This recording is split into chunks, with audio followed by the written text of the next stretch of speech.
तुझ्यासारख्या एका साध्या मुलीला फक्त वेळ घालवण्यासाठीच उपयोगी मानलं जातं, असं रोहनने, जो माझ्या महाविद्यालयातील श्रीमंत विद्यार्थी होता, तिरस्काराने माझ्याकडे पाहत सांगितलं. त्याचे शब्द ऐकून मी थक्क झाले. काही दिवसातच त्याने महाविद्यालयात माझी बदनामी केली आणि त्यामुळे मी महाविद्यालय सोडलं. जेव्हा वडिलांच्या सैन्य मित्राने मला त्यांच्या घरी नेलं, तेव्हा मी तिथे खाजगी शिक्षण सुरू केलं आणि सैनिकी प्रशिक्षणातही सहभागी झाले. शिक्षण पूर्ण झाल्यावर मी एका उच्च पदस्थ अधिकाऱ्याची भूमिका साकारली.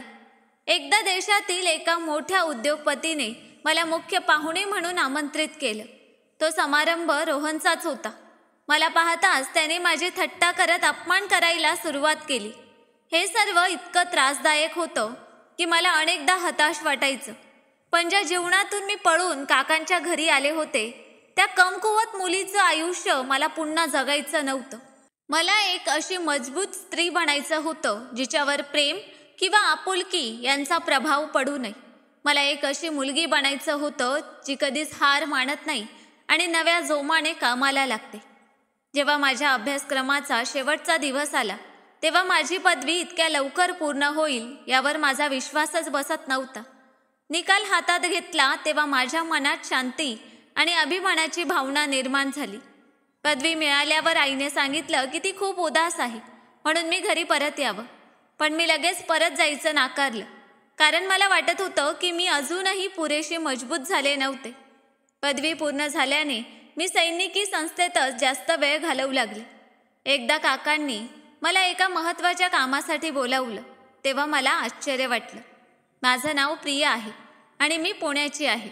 मी माझ्या वडिलांची एकुलती एक मुलगी होते, त्यामुळे त्यांचं माझ्यावर खूप प्रेम होतं. लहानपणापासून मी लाडात वाढले. मी फक्त माझ्या आईवडिलांचीच एकुलती एक मुलगी नव्हते, तर संपूर्ण पाटील कुटुंबातील एकमेव मुलगी होते. माझ्या वडिलांना बहीण नव्हती आणि ते 3 भाऊ होते, एक मोठे आणि एक धाकटे. मोठ्या काकांना एकच मुलगा होता आणि धाकट्या काकांना कोणतंही अपत्य नव्हतं. त्यामुळे मी कुटुंबातील सर्वांची लाडकी होते. माझं आयुष्य स्वप्नवत होतं, जिथे दुःखाला स्थान नव्हतं. आई मला राजकन्येसारखी वागवायची आणि वडील माझ्या एका हास्यासाठी काहीही करायला तयार असायचे. माझं जग म्हणजे माझे आई वडील आणि आमचं छोटंसं सुखी घर होतं, जिथे मी परीकथेप्रमाणे वाढले. माझ्या मोठ्या काकांचा मुलगा अमित माझा सर्वात चांगला मित्र होता. तो माझ्यापेक्षा 3 वर्षांनी मोठा होता, पण माझ्यासोबत लहान मुलांसारखं खेळायचा. तो माझ्यासाठी मोठ्या भावापेक्षा जास्त संरक्षक होता. मला भाऊ नव्हता, त्यामुळे तो मला नेहमी सोबत घेऊन जायचा आणि माझे सगळे हट्ट पूर्ण करायचा. धाकट्या काकांना माझ्यावर विशेष प्रेम होतं, कारण त्यांना अपत्य नव्हतं आणि ते मला आपली मुलगी मानत. कुटुंबातील एकमेव मुलगी असल्याने सगळे माझ्याबाबत अतिशय संवेदनशील होते. घरात कोणीही मला ओरडलं नव्हतं किंवा कठोरपणे बोललं नव्हतं. शाळेत किंवा गल्लीत कोणी माझ्याशी भांडण केलं तर अमित किंवा घरातील कोणीतरी त्या मुलाची चांगलीच कान उघडणी करायचं. माझ्या आयुष्यातला पहिला मोठा बदल तेव्हा झाला जेव्हा मी महाविद्यालयात प्रवेश केला. सुरुवातीला सर्व काही नेहमीसारखंच होतं, पण हळूहळू आईवडिलांची काळजी वाढू लागली. आई मला सतत सांगायची की जास्त बाहेर जाऊ नको किंवा कोणाशी जास्त बोलू नको, कारण मी कुटुंबाची लाडकी होते आणि सगळ्यांच्या नजरेत होते. अमितही आता पूर्वीसारखा वेळ देत नव्हता. तो विद्यापीठात गेला होता, जिथे त्याचं स्वतःचं वेगळं विश्व होतं. आधी तो माझं प्रत्येक काम करायचा, पण आता त्याच्याकडे वेळच नव्हता. हा बदल मला विचित्र वाटला, पण मी विचार केला की मोठं होणं म्हणजे कदाचित असंच असतं. सगळे आपापल्या आयुष्यात व्यस्त होतात आणि सगळं बदलतं. महाविद्यालयात माझी ओळख रोहनशी झाली. तो श्रीमंत घराण्यातील होता, पण समंजस आणि सभ्य वाटायचा. सुरुवातीला आमच्यात फक्त औपचारिक बोलणं होतं, कधी वर्गात, कधी नोट्स बनवण्यात मदत, पण हळूहळू हे बोलणं मैत्रीत बदललं. रोहनची खासियत अशी होती की तो माझं प्रत्येक बोलणं समजून घ्यायचा, मग ती छोटीशी अडचण असो किंवा मोठा निर्णय. तो इतक्या गांभीर्याने ऐकायचा जणू ती त्याची स्वतःचीच समस्या असावी. तो मला आनंदी ठेवण्यासाठी सतत प्रयत्न करायचा आणि त्याच्यासोबत वेळ घालवणं माझ्या दिवसाचा सर्वोत्तम भाग बनला. एकदा लायब्ररीत बसले असताना त्याने अचानक सांगितलं की प्रिया, तुला माहीत आहे का, तू माझ्यासाठी या जगात सर्वात महत्त्वाची आहेस. मी काही क्षण त्याच्याकडे पाहत राहिले. त्याच्या डोळ्यात एक प्रामाणिक भाव होता. जणू ते शब्द त्याच्या हृदयातून आले होते. त्या क्षणानंतर आमच्या भेटी वाढल्या. कधी कॅन्टीनमध्ये चहा घेताना भविष्याबद्दल बोलायचो, कधी बागेत बसून महाविद्यालयातील गमती सांगायचो, तर कधी एकमेकांना कुटुंबाबद्दल सांगायचो. रोहनसोबत वेळ घालवताना मी सगळं विसरायचे.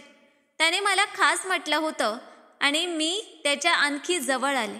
मला जाणवू लागलं की मला तो आवडतो. माझ्यावर कधीही बंधनं नव्हती. त्यामुळे मला वाटलं की या मैत्रीला कोणाचा आक्षेप नसेल.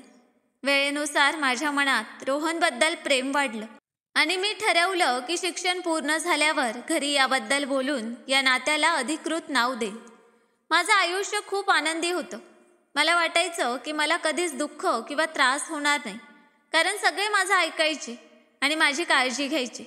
मला वाटलं की जर मी रोहनबद्दल सांगितलं तर सगळे माझ्या निर्णयाने आनंदी होतील आणि त्याला स्वीकारतील, कारण तोही सुसंस्कृत कुटुंबातील होता आणि माझा आदर करायचा.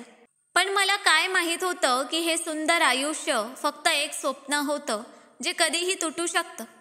माझ्या विद्यापीठातील शेवटचा सत्र होता. तेव्हा घरी माझ्या लग्नाबद्दल चर्चा सुरू झाली. मला वाटलं की आता आम्ही फक्त मित्र नाही तर एकमेकांच्या जवळ आलो आहोत. माझ्यासाठी सगळं सुंदर होतं. पण मग मला जाणवलं की रोहनची इतर मुलींशीही जवळीक होती.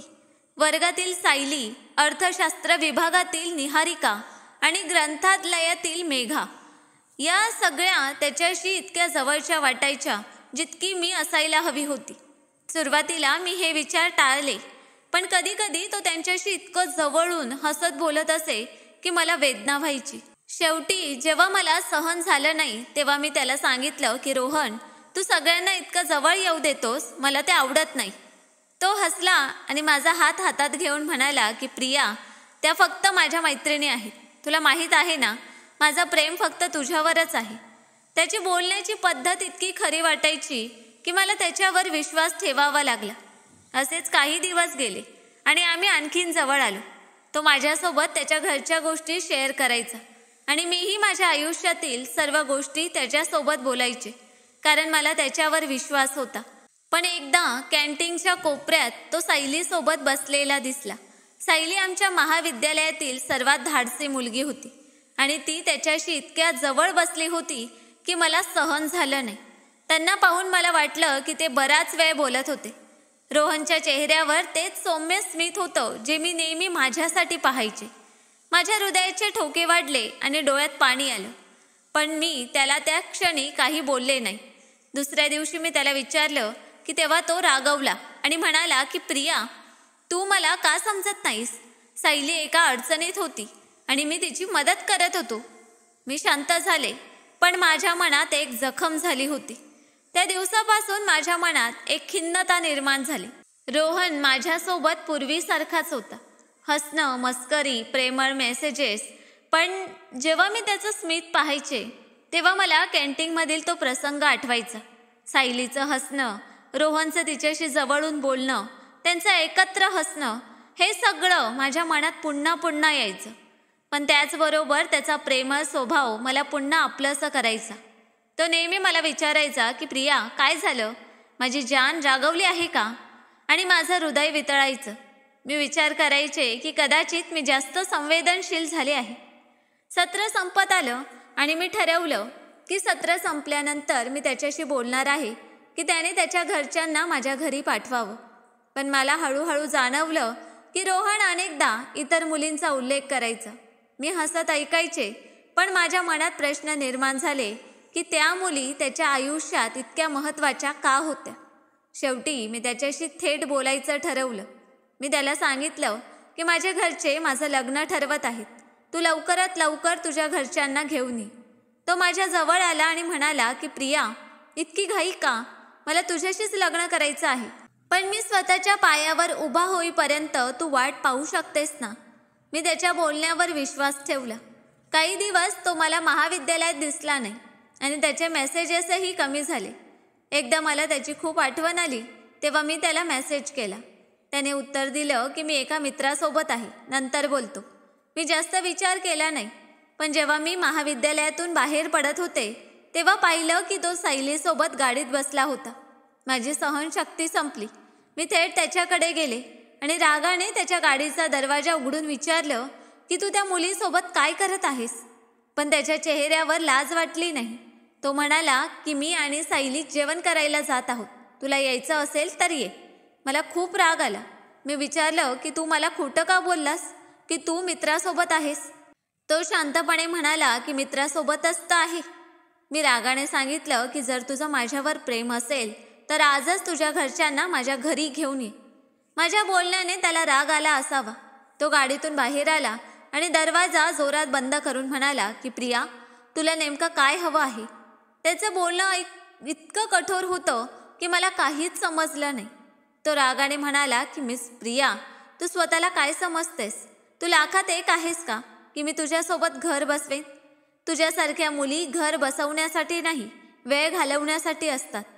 तो बोलत होता आणि संपूर्ण महाविद्यालयात माझा तमाशा बनत होता. त्याच्या प्रत्येक शब्दाने माझं हृदय तुटत होतं. माझ्या डोळ्यांसमोर धूसर दृश्य दिसू लागलं आणि आजूबाजूच्या लोकांच्या नजरा मला जाणवत होत्या. त्यांच्या हसण्याचे आवाज माझ्या कानात घुमत होते. माझे पाय थरथरत होते आणि मला वाटलं की जमीन फाटावी आणि मी त्यात सामावून जावं. रोहनच्या चेहऱ्यावर गर्व आणि उपहास होता. त्याचे शब्द माझ्या डोक्यात हातोड्यासारखे वाजत होते. मी स्वतःला सावरायचा प्रयत्न केला, पण डोळ्यातून अश्रू वाहू लागले. मी तिथून जलद गतीने गेटकडे निघाले. मागून कोणाचा तरी हसण्याचा आवाज आला, पण ऐकण्याची हिंमत माझ्यात नव्हती. त्या दिवसानंतर महाविद्यालय माझ्यासाठी तुरुंग बनलं. मी वर्गात बसायचे, पण माझं लक्ष कुठेच लागायचं नाही. मित्रही दूर जाऊ लागले, कारण सगळ्यांना वाटलं की मी रोहनच्या मागे वेडी झाले होते. मी शांत राहायचे, पण लोक माझ्याबद्दल घाणेरड्या गोष्टी बोलायचे. रोहन मात्र बेफिकीर होता. नव्या मैत्रिणींसोबत हसत खेळत फिरायचा. त्याला आणि सायलीला एकत्र पाहून माझं हृदय रोज तुटायचं. घरीही मला शांतता मिळत नव्हती. आई वडील, काका सगळ्यांना माझी उदासीनता जाणवायची. ते मला विचारायचे की मला काय झालं, पण मी काहीच सांगितलं नाही. रात्री सगळे झोपले की मी खोलीत रडायचे. मला स्वतःलाच दोष द्यायचे की मी इतक्या लवकर त्याच्यावर विश्वास का ठेवला. सगळ्यांनी मला सावध केलं होतं, तरी मी त्याच्या प्रेमात का पडले. महाविद्यालयात जाणं अशक्य झालं होतं, कारण प्रत्येक ठिकाणी मला त्याच्यामुळे टोमणे ऐकावे लागायचे. लोक माझ्यावर हसत होते की मी एका फसव्या माणसाच्या जाळ्यात कशी अडकले. त्याचं कामच होतं मुलींना फसवणं, त्यांच्यासोबत वेळ घालवणं आणि त्यांचा फायदा घेणं. हे सगळं माझ्या सहनशक्तीच्या पलीकडे गेलं. लोकांच्या बोलण्यापासून आणि नजरेपासून वाचण्यासाठी मी महाविद्यालय सोडलं. माझं शिक्षण आणि स्वप्न अर्धवट राहिली. मी घरात कोंडून राहायचे. माझं आयुष्य एका बंद गल्लीत अडकल्यासारखं झालं, जिथे पुढे जाण्याचा रस्ता नव्हता आणि मागे फिरण्याची हिंमतही नव्हती. घरच्यांची चिंता वाढत होती. आई मला विचारून हैराण झाली होती की मला नेमकं काय झालं. पण मी काय सांगणार की मी प्रेमात फसले होते आणि लोकांना माझ्यावर बोलण्याची संधी दिली होती. आईच्या डोळ्यांखालील काळी वर्तुळं आणि वडिलांच्या कपाळावरील रेषा त्यांच्या अस्वस्थतेची साक्ष देत होत्या. एकदा रात्री जेवणानंतर वडिलांनी मला त्यांच्या खोलीत बोलावलं. त्यांचं बोलणं मऊ होतं, पण डोळ्यात चिंता दिसत होती. त्यांनी माझ्या उदासीनतेचं कारण विचारण्याचा प्रयत्न केला, पण मी शांत राहिले. मग ते म्हणाले की प्रिया, तुझं मन आता कशातच लागत नाही, पण तुला अशा अवस्थेत पाहणं मला सहन होत नाही. तू आमच्या घराची शोभा आहेस. तू उदास असतेस तेव्हा सगळं घर उदास होतं. जर तुला काही सांगायचं नसेल तर नको सांगू, पण आनंदी राहा. मी हसण्याचा प्रयत्न केला, पण हसू शकले नाही. मग ते म्हणाले की मला वाटतं तू या वातावरणातून बाहेर पडावंस आणि काकडे काकांकडे काही काळ जावंस. ते माझे जुने मित्र आहेत आणि त्यांची मुलगी सई तुझी चांगली मैत्रीण आहे. तिथे तुझं वातावरण बदलेल आणि तुझा मूडही ठीक होईल. सैन्य हा शब्द ऐकताच माझ्या मनात कठोरता, शिस्त आणि कष्टाची चित्र उभी राहिली. पण आत कुठेतरी एक आशा जागृत झाली की तिथे गेल्याने मी रोहनच्या आठवणी विसरू शकेन. मी शांतपणे मान खाली घालून बसले. माझ्या मनात संभ्रम होता. एकीकडे मला वाटायचं की मी या 4 भिंतीतून बाहेर पडावं, वातावरण बदलावं आणि स्वतःला पुन्हा शोधावं. पण दुसरीकडे एक अनोळखी भीती होती. वडील माझ्या उत्तराची वाट पाहत होते. ते म्हणाले की प्रिया, जर तू हो म्हणशील तर उद्या मी काकांशी बोलतो. सई तुला पाहून खुश होईल. मी हळूच होकारार्थी मान हलवली, कारण मला रोहनच्या आठवणींमधून बाहेर पडायचं होतं. वडिलांच्या चेहऱ्यावर समाधान दिसलं. दुसऱ्या दिवशी नाश्त्यानंतर वडिलांनी काकांना फोन केला.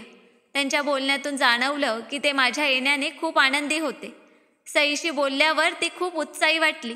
ती म्हणाली की प्रिया, तू येतेस ना, खूप मज्जा येईल. आपण रोज संध्याकाळी फिरायला जाऊ, कॅफेत बसू आणि मी तुला माझ्या नव्या मित्रांना भेटवेन. मी हसून फक्त पाहूया एवढंच म्हटलं, पण मनात वाटलं की कदाचित हे माझ्यासाठी चांगलं ठरेल. 2 दिवसानंतर मी बॅग घेऊन तयार होते. आईने हजारदा सांगितलं, तब्येतीची काळजी घे, उदास होऊ नको आणि खाण्यापिण्याकडे लक्ष दे.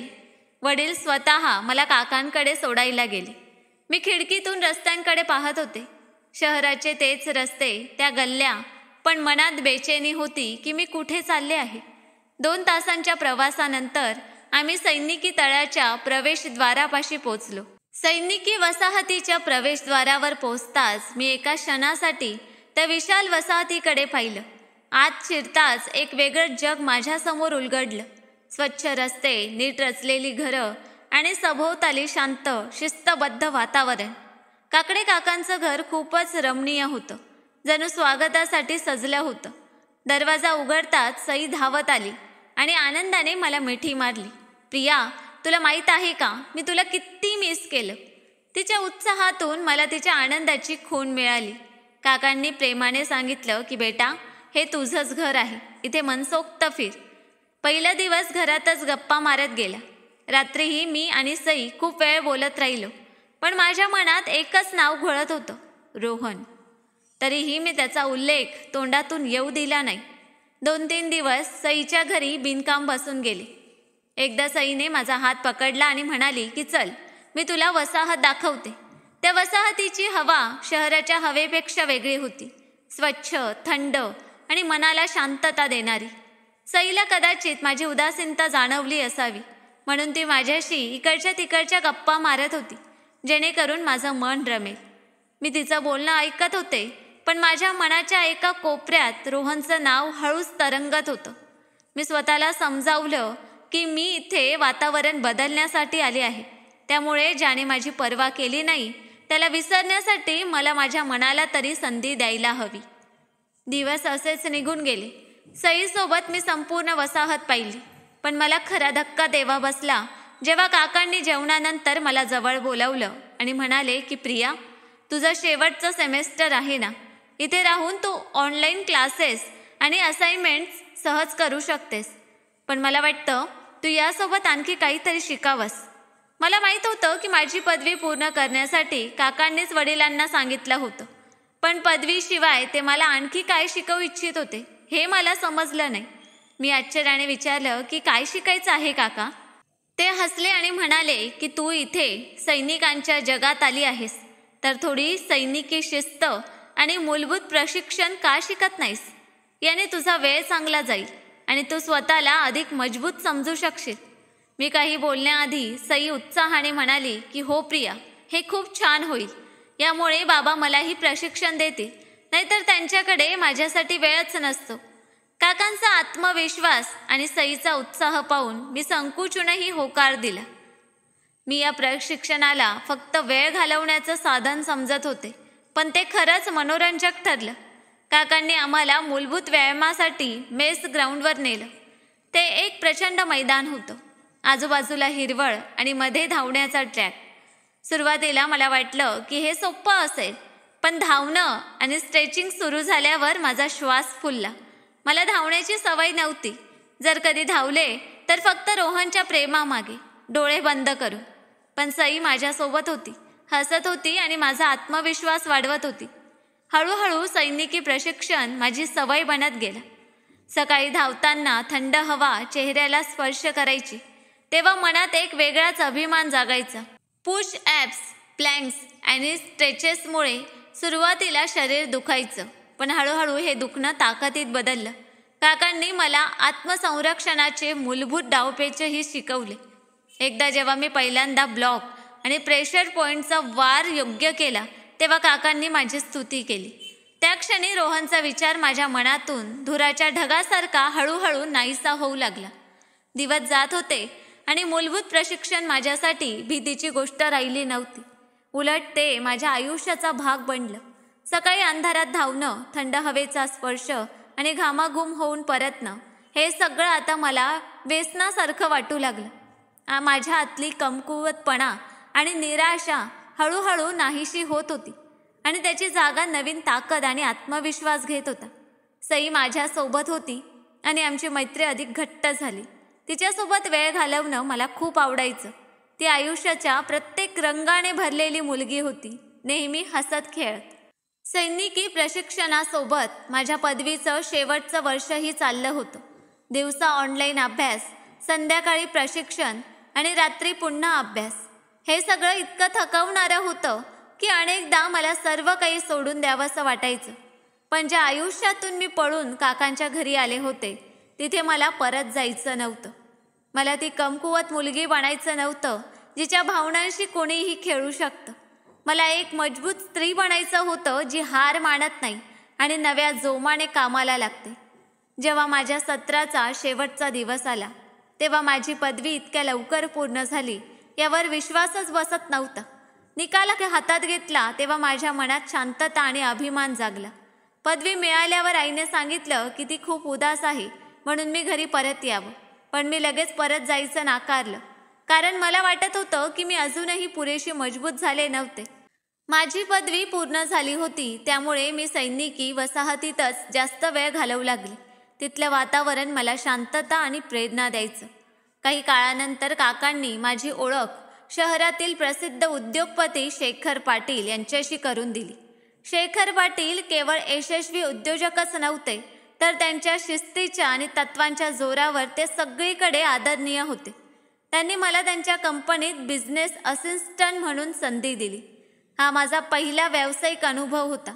मला माहीत होतं की तिथे यश म्हणजे फक्त पैसा नव्हे, तर आदर आणि ओळखही होती. त्या काळात मी रोहनला जवळजवळ विसरलेच होते.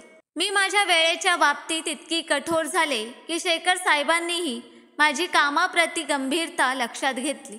त्यांच्यासोबत काम करताना मला जाणवलं की नोकरी म्हणजे फक्त फाईल्स, मजकूर आणि अहवाल नाहीत, तर त्यासाठी दृष्टिकोन, विचार आणि दृढ निश्चय यांची गरज आहे.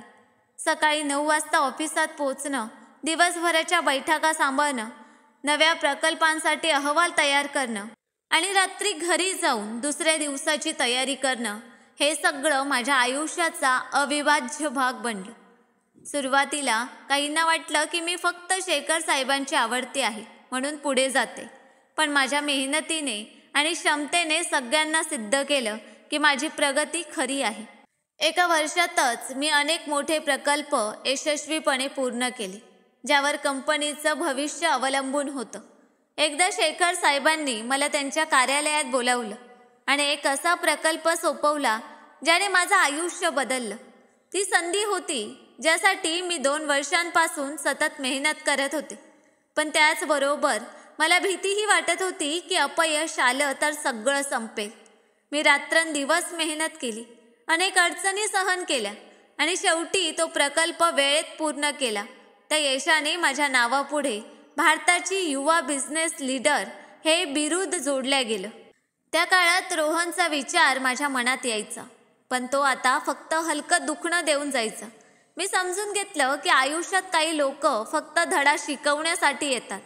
रोहनने मला शिकवलं की आपली प्रतिष्ठा आणि स्थान कोणाच्याही प्रेमासाठी किंवा लक्ष्यासाठी सोडू नये. यश मिळाल्यावर आईवडिलांच्या आग्रहाखातर मी घरी परतले. काकडे काका आणि सईसोबत घालवलेला वेळ माझ्या आयुष्यातील अविस्मरणीय क्षण होता. माझ्या करिअरच्या त्या टप्प्याने जणू माझ्या आयुष्याचा नवा पाया घातला. त्या यशाने माझ्यासाठी अनेक दारं उघडली, जणू नशिबाने माझ्या दारावर थाप मारली होती. पण माझ्याकडे हे सगळं फक्त प्रसिद्धीचा खेळ नव्हता. मी स्वतःला वचन दिलं की या उंचीवर पोचल्यानंतरही माझ्या मेहनतीचं माप तसंच राहील. एकदा सुमारे 4 वर्षानंतर माझ्या कंपनीच्या सेक्रेटरीने मला एक सोनेरी निमंत्रण दिलं. ते देशातील एका प्रभावशाली उद्योगपतीकडून होतं, ज्याने मला मुख्य पाहुणे म्हणून आमंत्रित केलं होतं. माझ्यासाठी ही अभिमानाची बाब होती, पण ती काही असामान्य नव्हती, कारण माझ्या यशामुळे अशी निमंत्रणं मला नेहमी मिळायची. तरीही मला काय माहीत होतं की त्या कार्यक्रमात जाऊन सगळं बदलणार आहे. मी तयार होऊन अभिमानाने त्या समारंभाला गेले, जिथे मी विशेष पाहुणी होते. मला कधीच वाटलं नव्हतं की मला इतकं यश मिळेल, पण माझ्या कुटुंबाला लाज वाटेल असं काही मी केलं नव्हतं याचा आनंद होता. मला नेहमीच हवं होतं की जग मला माझ्या यशाने ओळखावं, कोणत्याही नात्याच्या आधारावर नाही. पण जेव्हा माझी नजर स्टेजकडे गेली तेव्हा माझं पाऊल क्षणभर थांबलं. माझा भूतकाळ माझ्या समोर उभा होता. हो, तो रोहनच होता, तोच रोहन ज्याच्यावर मी मनापासून प्रेम केलं होतं, पण ज्याने मला फक्त वेळ घालवण्याचं साधन समजलं आणि दूर लोटलं.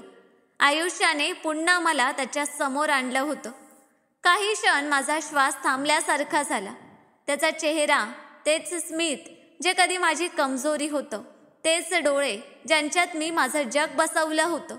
पण आता त्या डोळ्यात माझ्यासाठी कोणतीही आपुलकी नव्हती, फक्त एक विचित्र तिरस्कार आणि खेळण्याचा भाव होता. मी स्वतःला सावरलं आणि पुढे चालले. ही संधी माझ्या मेहनतीचं फळ होती आणि मी एका व्यक्तीमुळे ती वाया जाऊ देणार नव्हते. कार्यक्रम सुरू झाला तेव्हा रोहनचे डोळे मला टोचत होते, पण मी त्याला दुर्लक्षित केलं. जेव्हा सूत्रसंचालकाने माझी ओळख करून दिली की आजच्या संध्येची सर्वात खास व्यक्ती, ज्यांनी व्यवसायाच्या जगात अवघ्या काही वर्षात अशी उंची गाठली जी अनेकांना दशकानंतरही मिळत नाही, तेव्हा सभागृहात टाळ्यांचा कडकडाट झाला. मी हसत स्टेजकडे चालले, पण तेवढ्यात रोहन मायक्रोफोनवर आला आणि म्हणाला की तुम्हाला कदाचित माहीत नसेल, पण ही व्यक्ती फक्त व्यवसायातच नाही तर लोकांना प्रभावित करण्यातही माहीर आहे. मी यांना तुमच्यापेक्षा चांगलं ओळखतो, कारण आमचा संबंध खूप जुना आहे. मी यांना तेव्हापासून ओळखतो जेव्हा त्या फक्त एक साधे मुलगी होत्या. त्याच्या शब्दांनी माझ्या भूतकाळातील जखमा पुन्हा उघड्या झाल्या. मला त्या काळाची आठवण झाली जेव्हा मी विद्यापीठात होते. रोहनच्या प्रेमात अंध होऊन त्याच्यावर विश्वास ठेवला होता. मला तो दिवस आठवला जेव्हा मी त्याच्यासाठी माझं स्वतःचं अस्तित्व, माझा आनंद, माझा स्वाभिमान सगळं विसरले होते. आणि मग तो क्षण जेव्हा त्याने मला दूर लोटलं, जणू मी त्याच्यासाठी फक्त वेळ घालवण्याचं साधन होते. पण त्या दिवशी मी ती कमकुवत मुलगी नव्हते. मी स्वतःला सावरलं, हसत त्याच्याकडून मायक्रोफोन घेतला आणि बोलायला सुरुवात केली. रोहनने अगदी बरोबर सांगितलं. मी खरंच एक साधी मुलगी होते, पण माझ्यासाठी ती लाजिरवाणी गोष्ट नाही तर अभिमानाची आहे. त्याने मला दूर लोटलं, पण त्या नकारामुळेच मी आज इथे आहे. कदाचित त्याच्यासोबत राहिले असते तर मी ही उंची कधीच गाठली नसती. सभागृहात क्षणभर शांतता पसरली आणि मग टाळ्यांचा गजर झाला. मी पुढे म्हणाले की मला सगळं आठवतं, जेव्हा लोक माझी टिंगल करायचे, माझ्या स्वप्नांना छोटं समजायचे. काहींना वाटलं की मी पडले तर पुन्हा उठू शकणार नाही, पण आयुष्याने मला शिकवलं की कोणाचं मत तुमचं सत्य ठरत नाही. माझ्या आवाजात आत्मविश्वास होता, पण हृदयात हलकी थरथर होती. मी रोहनकडे पाहिलं, त्याचं स्मित गोठलं होतं. मला जाणवलं की त्याला मला पुन्हा सगळ्यांसमोर खाली पाडायचं होतं, जसं त्याने वर्षांपूर्वी केलं होतं. पण त्या दिवशी माझ्यातली हिंमत काकडे काका आणि सईने निर्माण केली होती. त्यांच्या शिकवणीमुळेच मी त्याच्या शब्दांनी तुटण्याऐवजी अधिक धाडसी झाले. मी त्याच्या प्रत्येक प्रश्नाला असं उत्तर दिलं की तो बोलण्याच्या लायकीचाही राहिला नाही. सभागृहातील प्रत्येक व्यक्ती माझ्याकडे आदराने पाहत होती आणि मला जाणवलं की मी माझ्या भूतकाळाला खऱ्या अर्थाने मागे टाकलं आहे. कार्यक्रम संपल्यानंतर अनेकांनी मला भेटून माझ्या यशाचं कौतुक केलं. काहींनी माझ्या धैर्यावर आणि आत्मविश्वासावर प्रश्न केले, पण माझ्या मनात फक्त एकच विचार होता. मी स्वतःला सिद्ध केलं होतं आणि यापेक्षा मोठं यश कोणतं असू शकतं. रोहन तिथेच होता, पण त्याने माझ्याशी बोलण्याचा प्रयत्न केला नाही. त्याच्या चेहऱ्यावरचा तो गर्विष्ठ भाव आता नाहीसा झाला होता. मी त्याच्याकडे एकदा पाहिलं आणि पुढे निघाले. मला आता त्याच्याशी काहीही बोलायचं नव्हतं, कारण माझं आयुष्य आता त्याच्या प्रभावापासून मुक्त झालं होतं. त्या रात्री घरी परतल्यावर मी सईला फोन केला. तिला सगळं सांगितलं. रोहनला पुन्हा भेटणं, त्याचा अपमान करण्याचा प्रयत्न आणि मी कसं त्याला उत्तर दिलं. सई आनंदाने ओरडली की प्रिया, तू खरंच कमाल आहेस. त्या माणसाला त्याची जागा दाखवलीस. तिच्या उत्साहाने माझं मन हलकं झालं.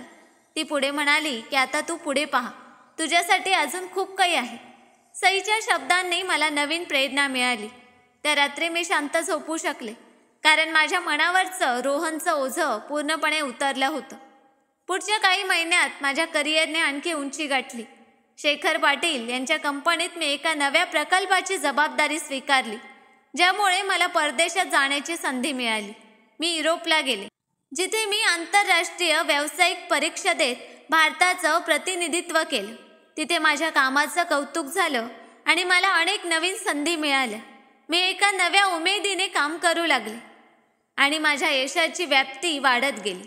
माझ्या मेहनतीने आणि दृढ निश्चयाने मी स्वतःला एका नव्या उंचीवर नेलं, जिथे माझी ओळख फक्त माझ्या कामाने आणि माझ्या क्षमतांनी होत होती. एकदा परदेशातून परतल्यावर काकडे काकांनी मला पुन्हा सैनिकी वसाहतीत बोलावलं. ते म्हणाले की प्रिया, तू आता फक्त एक यशस्वी व्यावसायिक स्त्रीच नाही, तर एक प्रेरणा आहेस. आम्ही तुझ्यावर खूप अभिमान बाळगतो. त्यांनी मला सैनिकी प्रशिक्षण केंद्रात नवीन मुलींसाठी प्रेरणादायी भाषण देण्यासाठी आमंत्रित केलं. मी तिथे गेले आणि माझी कहाणी सांगितली, कशी मी माझ्या भूतकाळाच्या सावटातून बाहेर पडले, कशी मी सैनिकी प्रशिक्षणाने स्वतःला शारीरिक आणि मानसिकदृष्ट्या मजबूत केलं आणि कसे मी माझ्या स्वप्नांना जिवंत ठेवलं. त्या मुलींच्या डोळ्यात चमक पाहून मला माझ्या सुरुवातीच्या दिवसांची आठवण झाली. मी त्यांना सांगितलं की कोणतीही अडचण तुम्हाला थांबवू शकत नाही, जोपर्यंत तुम्ही स्वतःला थांबवत नाही. तुमच्या स्वप्नांना कोणीही छोटं करू शकत नाही, जर तुम्ही स्वतःवर विश्वास ठेवला तर. त्या भाषणानंतर सई मला भेटायला आली. तिने मला मिठी मारली आणि म्हणाली की प्रिया, तू फक्त माझी मैत्रीण नाहीस, तर माझा आदर्श आहेस. तिचे शब्द ऐकून माझे डोळे पाणावले, पण ते आनंदाचे अश्रू होते. मी स्वतःला पाहिलं. ती कमकुवत मुलगी, जी कधी रोहनच्या प्रेमात हरवली होती, आता एक यशस्वी, आत्मविश्वासपूर्ण स्त्री बनली होती. माझ्या आयुष्याने मला शिकवलं की प्रत्येक अपयश एक नवीन संधी घेऊन येतं आणि प्रत्येक जखम तुम्हाला अधिक मजबूत बनवतं. आज मी जेव्हा मागे वळून पाहते, तेव्हा मला रोहनचा आभार मानावासा वाटतो. त्याच्या नकारानेच मला स्वतःची खरी ताकद दाखवली. माझ्या आयुष्यातील प्रत्येक व्यक्ती, आई वडील, काकडे काका, सई यांनी मला पुढे जाण्यासाठी आधार दिला. आणि सर्वात महत्त्वाचं, मी स्वतःला कधीच हार मानू दिली नाही. माझ्या यशाने मला एक नवी ओळख दिली आणि ती ओळख माझ्या मेहनतीची आणि माझ्या दृढ निश्चयाची आहे. माझी कहाणी इथेच संपत नाही, ती फक्त एक नवीन सुरुवात आहे. काही वर्षानंतर मी स्वतःची एक कंपनी सुरू केली. ती कंपनी फक्त व्यवसायासाठी नव्हती, तर नवीन मुलींना आणि तरुणांना त्यांच्या स्वप्नांना साकार करण्यासाठी प्रेरणा देण्यासाठी होती. मी सैनिकी वसाहतीत एक प्रशिक्षण केंद्र उभारलं, जिथे मुलींना शारीरिक आणि मानसिक ताकद मिळवण्याचं प्रशिक्षण दिलं जाईल, जसं काकांनी मला दिलं होतं. सई त्या केंद्राची प्रमुख बनली आणि आम्ही एकत्रितपणे अनेक मुलींच्या आयुष्यात बदल घडवला. माझ्या कंपनीने केवळ देशातच नाही, तर आंतरराष्ट्रीय स्तरावरही नाव कमावलं. पण माझ्यासाठी खरी कमाई होती ती म्हणजे त्या मुलींच्या चेहऱ्यावरचा आत्मविश्वास आणि त्यांच्या स्वप्नांचा प्रकाश. आज मी जिथे आहे तिथे पोहोचण्यासाठी मी अनेक अडथळे पार केले. प्रत्येक अडथळ्याने मला अधिक मजबूत बनवलं. माझ्या आयुष्याने मला शिकवलं की तुम्ही स्वतःवर विश्वास ठेवला तर कोणतीही गोष्ट अशक्य नाही. आणि जर तुम्ही खाली पडलात तर उठा, धूळ झटकून पुढे जा, कारण तुमचं सत्य तुमच्या हातात आहे आणि तुमचं भविष्य तुम्हीच घडवाल. मित्रांनो, जर तुम्हाला माझी ही कथा आवडली असेल तर ती तुमच्या मित्रांसोबत शेअर करा. आणि हो, जर तुम्हालाही तुमच्या आयुष्यातील काही धड्यांबद्दल सांगायचं असेल तर मला नक्की सांगा. आयुष्य हे धड्यांचं पुस्तक आहे आणि प्रत्येक पान तुम्हाला काहीतरी नवीनच शिकवतं. तर मित्रांनो, कशी वाटली कथा कमेंट करून नक्कीच सांगा. आणि कथा आवडली असेल तर व्हिडिओला लाईक आणि चॅनलला सबस्क्राईब करायला विसरू नका. धन्यवाद.